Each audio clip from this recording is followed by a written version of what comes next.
নির্ভরশীল বিশ্বাসের ওপর। বিশ্বাস নিজের ওপর, বিশ্বাস আমাদের আপনজনের ওপর।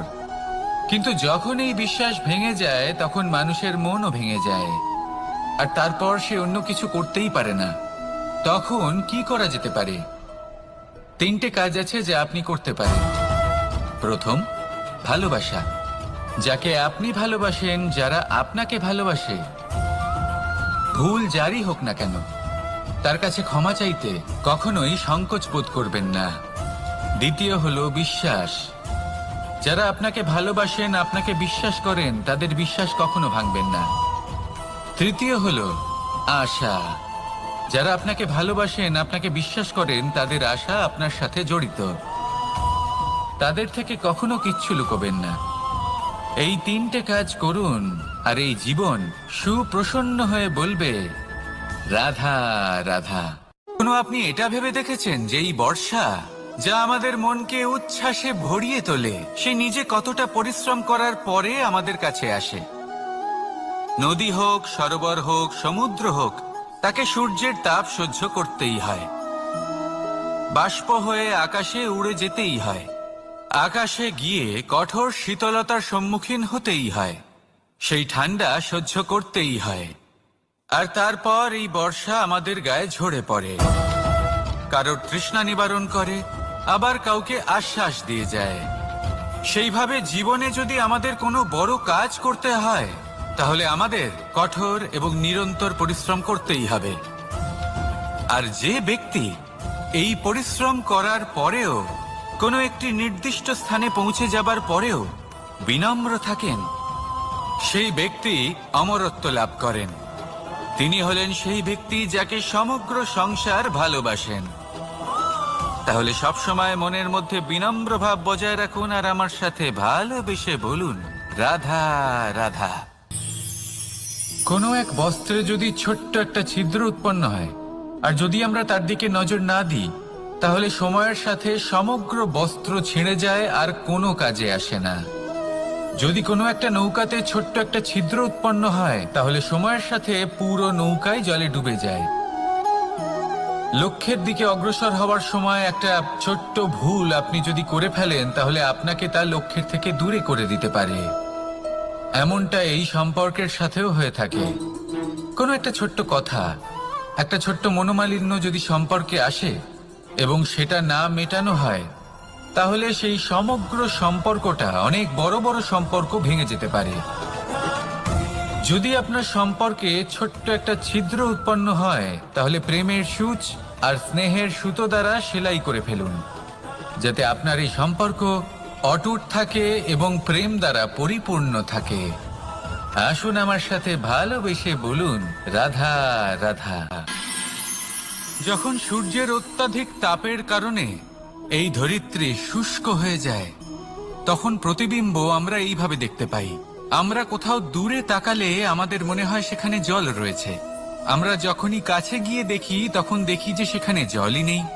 তারপর যেই আমরা পেছনে ফিরে তাকাই, আমরা দেখি যেখান থেকে আমরা এসেছি সেখানে জল পড়ে রয়েছে। এবার এই যে মরুতৃষ্ণা, তা কিন্তু শুধুই ভূমিতে নয়, আমাদের ভাবনা চিন্তার সাথেও এটাই হয়ে থাকে, অনেক সময় হয়ে থাকে। যে ব্যক্তি জল লাভ করার আশায় বসে থাকে, সে কখনোই জল লাভ করতে পারে না।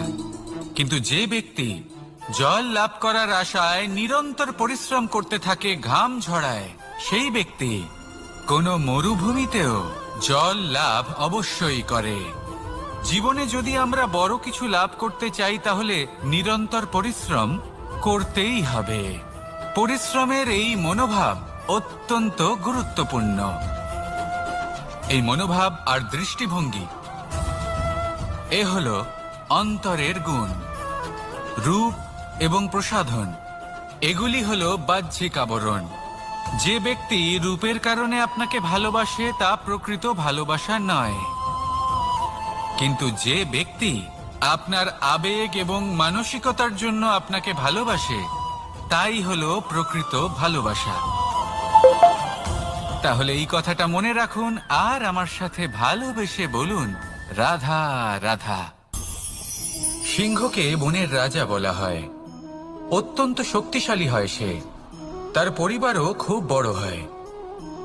কিন্তু যদি এমন হয় যে সিংহের পরিবারে নিজেদের মধ্যেই কলহ সৃষ্টি হয়, যদি তারা নিজেরাই লড়তে থাকে, তাহলে কি হবে? সিংহকে মেরে তার পরিবারকে মেরে ফেলে শেয়াল বনের রাজা হয়ে উঠবে। এবার এই কথা শুধুই সিংহের উপর প্রযোজ্য নয়, বরং প্রত্যেকটি ব্যক্তি, প্রত্যেক পরিবার, প্রত্যেক সম্প্রদায়, প্রত্যেক রাজ্যের উপর প্রযোজ্য হতে পারে। পরিবারে যদি মতভেদ বেড়ে যায়, তাহলে সেই পরিবার ভেঙে যেতে পারে। ইতিহাস এই বিষয়ের সাক্ষী। যদি সমাজের মানুষ নিজেদের মধ্যেই লড়তে থাকেন, তাহলে কেউ রাজা হতে পারেন না, বরং অন্য কেউ সেই কলহের সুযোগ নিয়ে নিজে রাজা হয়ে বসেন। একতার গুরুত্ব বুঝতে শিখুন। ঘুরে ফিরে বিষয়টা এসে দাঁড়াচ্ছে সেই ভালোবাসায়, কারণ ভালোবাসাই হলো সেই যা সকলকে একসাথে বেঁধে তাদের আনন্দে রাখতে পারে। প্রেমের থেকে বেশি শক্তিশালী আর কিছুই নেই। তাই এই প্রেমকে নিজের মনে জাগ্রত করুন, নিজের পরিবারে বর্ষণ করুন, সমাজে বর্ষণ করুন, রাজ্যে বর্ষণ করুন, আর এই ভালোবাসার সাথেই বলুন রাধা রাধা। বর্ষা, কখনো অনুভব করে দেখেছেন এই বর্ষা? আকাশ থেকে বর্ষার ফোঁটা ঝরে পড়ে, মিষ্টি ফোঁটা, শীতল ফোঁটা, মনকে পবিত্র করে তোলে, ধরিত্রীর তৃষ্ণা নিবারণ করে, আশপাশটা সবুজে ভরিয়ে তোলে। এবার এই রকম জল আমরা কুয়ো থেকেও পেতে পারি। যদি আমরা ভেবে দেখি যে বর্ষা এবং কুয়োর জলের মধ্যে পার্থক্য কি, তবে পার্থক্য আছে। পার্থক্য হলো ভাগ্য এবং কর্মের। বর্ষা হলো ভাগ্য। প্রকৃতির যখন ইচ্ছে হবে তখন বর্ষা হবে, কিন্তু কুয়ো আমরা এমনি এমনি পাই না। কর্ম এবং পরিশ্রমের দ্বারা একে প্রাপ্ত করতে হয়। এই ধরিত্রীকে খুঁড়তে হয়, অনেক ঘাম ঝরাতে হয়, তবেই আমরা একটা কুয়ো প্রাপ্ত করতে পারি। এবার এই বর্ষা, এটা সারা বছর হয় না, কিন্তু কুয়ো এটা বছরের পর বছর আমাদের তৃষ্ণা নিবারণ করে। এবার এর থেকে আমরা কি শিক্ষা লাভ করি? এটাই যে আপনি ভাগ্যের উপর বিশ্বাস রাখুন, কিন্তু নিজের কর্মের উপর আস্থা রাখুন, কারণ কর্ম এবং পরিশ্রম আপনাকে এই সংসারের যে কোনো শিখরে পৌঁছে দিতে পারে। তাহলে নিরন্তর প্রয়াস করুন, কর্ম করুন, আর আমার সাথে ভালোবেসে বলুন রাধা রাধা। জীবনে সাফল্য এবং অসফলতা আপনার বল, আপনার শক্তির উপরে নির্ভরশীল নয়, আপনার মানসিকতার উপর নির্ভরশীল। যদি কোনো ব্যক্তি দৃঢ় নিশ্চয় করে নেয়, তাহলে সে কখনো হারে না। যদি কেউ হার মেনে নেয়, তাহলে সে কখনোই জিততে পারে না। শেষ পর্যন্ত কি হয়? এই ভাবনাই সত্য হয়ে সামনে চলে আসে, আর এই ভাবনাই পরবর্তীকালে ইতিহাস রচনা করে। সেই জন্য আপনি যদি চান আপনার নাম ইতিহাসে থাকুক, তাহলে দৃঢ় হতে শিখুন। ইতিবাচক ভাবনার সাথে, পরিশ্রমের সাথে এগিয়ে চলতে থাকুন। প্রতিস্পর্ধা গ্রহণ করুন আর শুধুই এগিয়ে যেতে থাকুন। সংসারে আপনি যে কোনো উচ্চতাতেই পৌঁছতে পারবেন, কারণ ইচ্ছে শক্তি আর ভালোবাসার চেয়ে বেশি শক্তিশালী আর কিছুই নেই। তাহলে আসুন আর আমার সাথে ভালোবেসে বলুন রাধা রাধা। আজ আমি আপনাকে একটা ছোট্ট কাহিনী শোনাবো। একবার আমি, রাধা আর দাদা, আমরা তিনজনে মিলে লুকিয়ে একটা উপবনে গেলাম আম পেড়ে খেতে। অনেক পরিশ্রম করে আমরা ওখানে পৌঁছলাম, আর আমরা আশ্চর্যচকিত হয়ে গেলাম এটা দেখে যে এবার তো আম পাকেইনি। এবার দাদা কি করলেন, একটা আম পাড়লেন আর সেটা চাখলেন, আর উনি নিরাশ হয়ে পড়লেন। উনি বললেন যে এটা তো খুবই টক। তারপর রাধা একটা আম পাড়লো আর সেটা চেখে দেখলো, আর রাধা উৎসাহিত হয়ে পড়ল। আমি রাধাকে জিজ্ঞেস করলাম, কি হয়েছে, তুমি এত উৎসাহিত কেন? তখন রাধা বলল যে এবার এত বেশি টক আম হয়েছে যে এগুলো দিয়ে আমরা আচার বানাবো। তাহলে দাদা ওখান থেকে বেরিয়ে গেলেন নিরাশ হয়ে এবং খালি হাতে। রাধাও ওখান থেকে বেরিয়ে গেল কিন্তু উৎসাহিত হয়ে, আর অনেকগুলো কাঁচা আম সাথে নিয়ে। এর থেকে আমরা কি শিক্ষা পেতে পারি? যে প্রত্যেকটা স্থানে এমন কিছু রয়েছে যেখান থেকে আমরা কিছু একটা শিক্ষা লাভ করতে পারি, যা আমাদেরকে বিকাশের পথে নিয়ে যেতে পারে। এই শিক্ষা প্রত্যেক স্থানে আছে। সবকিছু আমাদের দৃষ্টিভঙ্গির উপর নির্ভর করছে। যখনই আমাদের জীবনে, আমাদের সম্পর্কে কোনো সমস্যা, কোনো বিপদ আসে, তখন বেশিরভাগ মানুষ সেই বিষয় নিয়ে দুঃখী হয়ে পড়েন।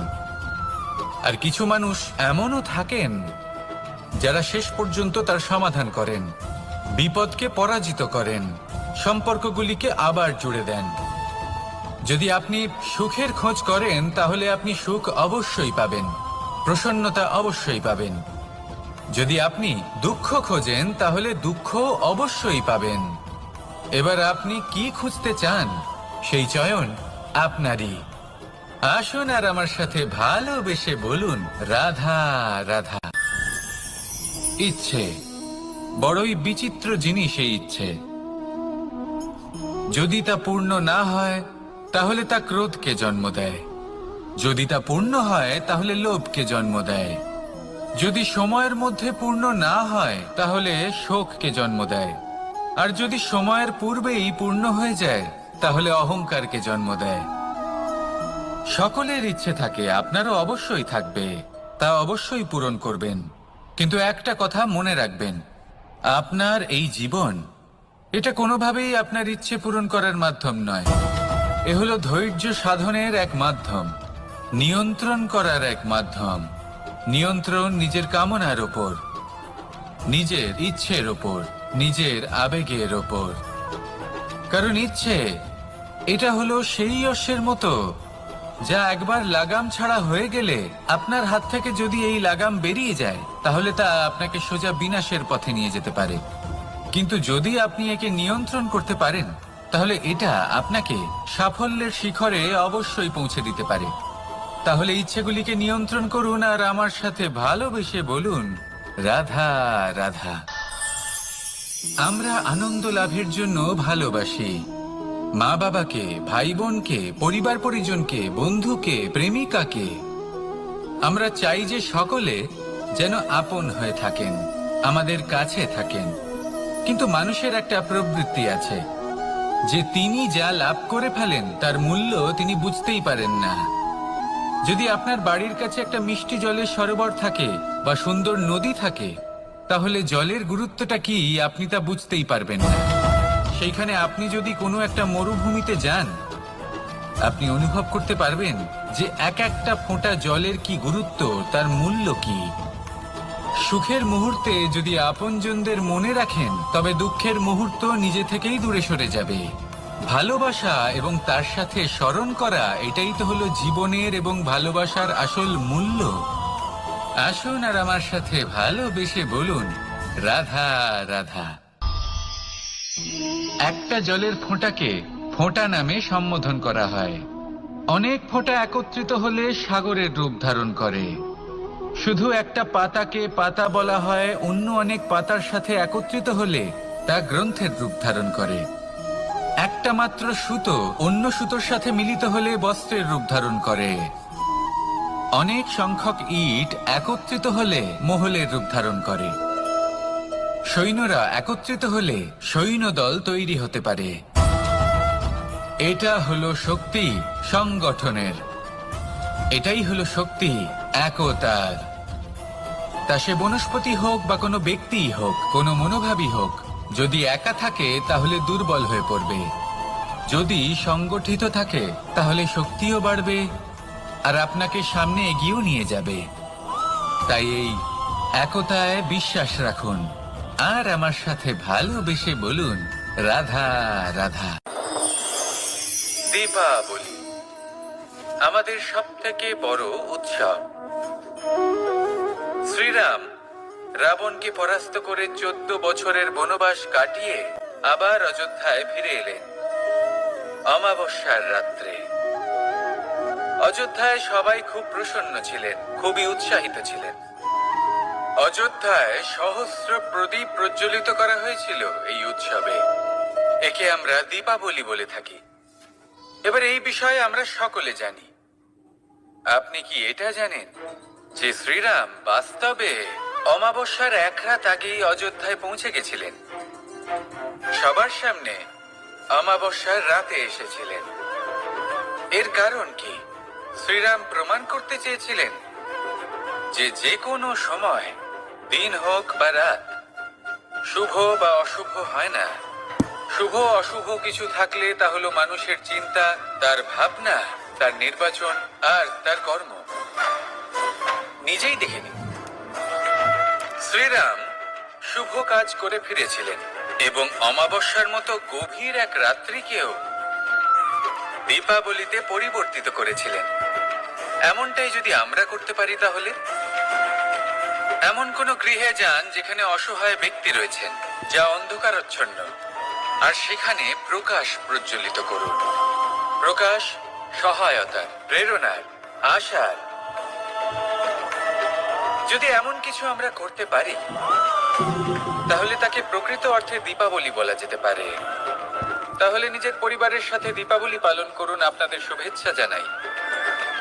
আসুন আর আমার সাথে ভালোবেসে বলুন, রাধা রাধা।